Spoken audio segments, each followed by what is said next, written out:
प्रशासन को जवाब देना होगा, रेलवे को जवाब देना होगा, तो मामला दबा दिया जाता। ये नफरतें कहां से परवान चढ़ रही हैं? इन सब का जवाबदेह कौन है? ऊंचे पद पे बैठेंगे तो और लोगों का, जनता का, आम पब्लिक का ख्याल रखेंगे या जो है तो और नफरतें फैलाएंगे? तो हेलो दोस्तों, कैसे हैं आप लोग? बहुत ही दुखद खबर मिली है। हर तरफ से मांग उठ रही है न्याय की कि मौलाना को न्याय मिलना चाहिए। क्या हम सच में एक सभ्य समाज में जी रहे हैं या फिर हम धीरे धीरे उस दौर में लौट रहे हैं जहां भीड़ का गुस्सा इंसानियत पर भारी पड़ रहा है? एक ट्रेन, कुछ लोग और एक बेगुनाह इंसान जो मदद के लिए पुकारता रहा, लेकिन भीड़ देखती रही और इंसानियत खामोश हो गई। मौलाना तौसीफ रजा मजहरी जी के साथ जो हुआ वो सिर्फ एक व्यक्ति पर हमला नहीं, यह हमारे समाज के दिल पर लगा एक गहरा घाव है। आज सवाल ये नहीं है कि जान किसकी गई है, सवाल ये है कि हम किस दिशा में जा रहे हैं। क्या वोट की राजनीति और नफरत का जहर हमारी सोच पर इतना हावी हो चुका है कि हम इंसानियत तक भूल गए हैं? लोग चुप क्यों रहे? लोग देखते क्यों रहे? कोई मदद के लिए आगे क्यों नहीं आया? जब एक इंसान मदद के लिए पुकार रहा था तब लोग खामोश क्यों थे? डर था या संवेदनहीनता? क्या यही सिस्टम है जहां अपराध होता है और जिम्मेदारी कोई नहीं लेता? हमारी मांग साफ है, इस घटना की निष्पक्ष जांच हो और जो भी दोषी हो उन्हें सख्त से सख्त सजा दी जाए, क्योंकि अगर आज आवाज नहीं उठी तो कल कोई और शिकार होगा।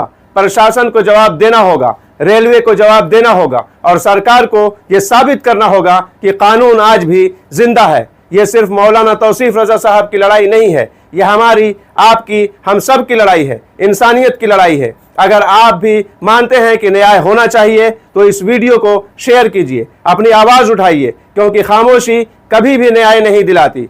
मैंने राणा रंजीत सर का पोस्ट देखा, अख्तरुल ईमान साहब ने भी इसके लिए आवाज उठाया, वहां के और भी जो AIMIM के विधायक हैं उनकी भी वीडियोस मैंने देखी है।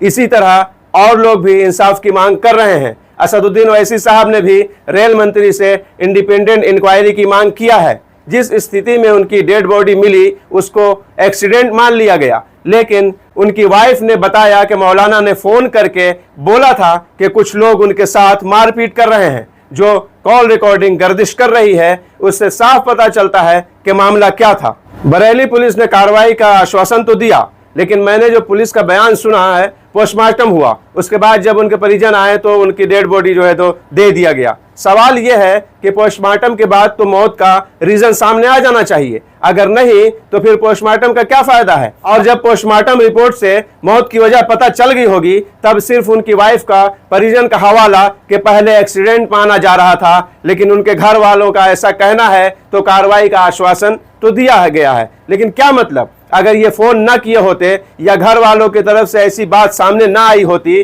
तो मामला दबा दिया जाता। घर वालों के हवाले के साथ साथ ये भी तो बताना चाहिए कि रिपोर्ट से क्या सामने आया है, मारपीट के बाद फेंका गया या कुछ और। लेकिन बहरहाल अब हर तरफ से एक ही आवाज उठ रही है कि इंसाफ मिले और जो लोग दोषी हैं उन्हें सख्त से सख्त सजा मिले। ये देश प्रदेश का ऐसा माहौल बनाने का जिम्मेदार कौन है? ये नफरतें कहां से परवान चढ़ रही हैं? इन सब का जवाबदेह कौन है?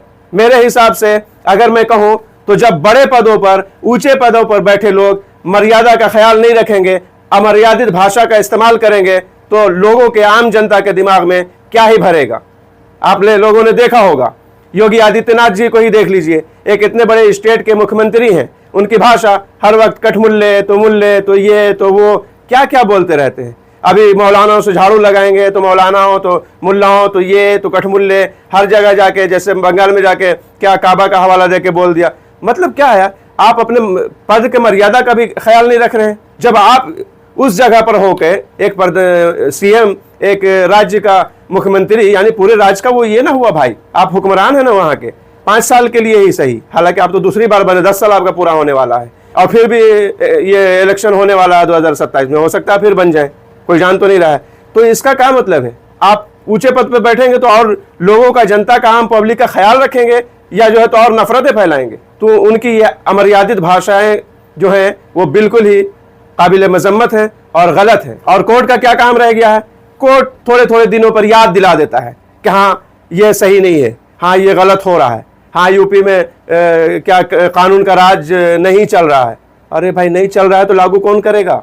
आप खाली बोलने के लिए, बताने के लिए, बताने को तो ऐसे मैं भी बता सकता हूँ, पूरी जनता को, आम जनता को, पब्लिक को, बच्चे बड़े बूढ़े सबको समझ में आ रहा है कि हाँ कहाँ पे क्या हो रहा है और क्या होना चाहिए। तो हम बता देंगे तो ये काफ़ी ये तो सब कोई जान रहा है, बताने की क्या जरूरत है आपको। आप उसके खिलाफ कोई एक्शन लो तब बात बनेगी, बताने से कोई बात बनने वाली नहीं है। तो यहाँ पे बस बता दिया जा रहा है, रह रह के टिप्पणी होती रहती है इलाहाबाद हाई कोर्ट की तरफ से। जैसे अभी आज ही मैंने वीडियो अपलोड किया है कि इलाहाबाद हाई कोर्ट ने बोला कि मानवाधिकार जो है कोई एक्शन नहीं ले रहा है मुस्लिमों की मॉब लिंचिंग को लेकर। बस आपने बोल दिया, ठीक है, अच्छी बात है, इतना कम से कम बोल तो दिया, करने को तो कुछ बचा नहीं है और करेंगे नहीं कहीं आप लोग। तो बहरहाल सवाल अब भी वही है, ये नफरतें कहाँ से आ रही हैं, ये नफरतें कैसे परवान चढ़ रही हैं, इंसानियत कहाँ चली गई है। आज से 30 साल 20 साल 40 साल पहले चले जाइए तो क्या माहौल था, क्या एक दूसरे से लगाव और मोहब्बत रहता था। आज ये क्या होके रह गया है, देश किस दिशा में जा रहा है, लोगों के दिलों में क्या है, मतलब क्या भरा जा रहा है जहर। अजीब सी बात नहीं है। सबसे पहले इंसानियत होना चाहिए, वो भी एक धर्म गुरु, चाहे वो किसी भी मजहब से ताल्लुक रखता हो, उसका तो और एहतराम होना चाहिए। और पहले जैसा कि हम देखते थे कि हर मजहब के धर्म गुरु का हर लोग एहतराम करते थे, लेकिन ये सिर्फ दाढ़ी टोपी देखकर मार के फेंक देना।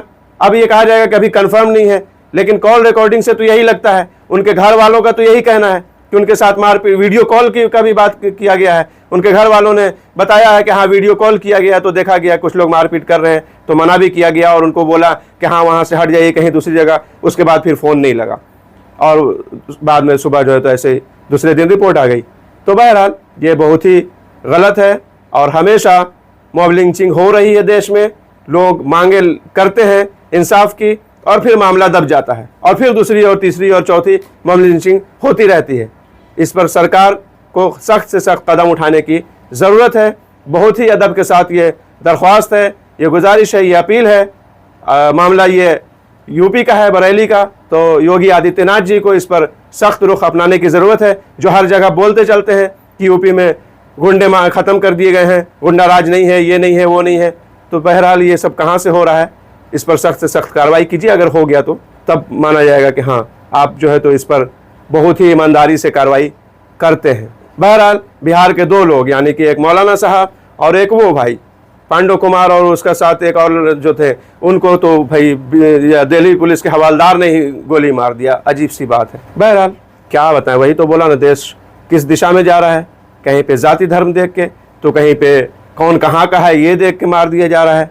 और जब मारने वाला खुद कानून का रक्षक हो तो और भी बहुत ही ज़्यादा काबिल मजम्मत बात है, निंदनीय बात है, और उसको तो और ज़्यादा सख्त सज़ा मिलना चाहिए। लेकिन बहरहाल क्या बोल सकते हैं, मांग तो हर जगह से उठ रही है और आवाज़ उठना भी चाहिए। जैसा कि मैंने कहा, खामोशी से कभी इंसाफ नहीं मिल सकता है। चलते हैं, मिलेंगे नेक्स्ट वीडियो में। अपना ख्याल रखें। अल्लाह हाफिज़, बाय।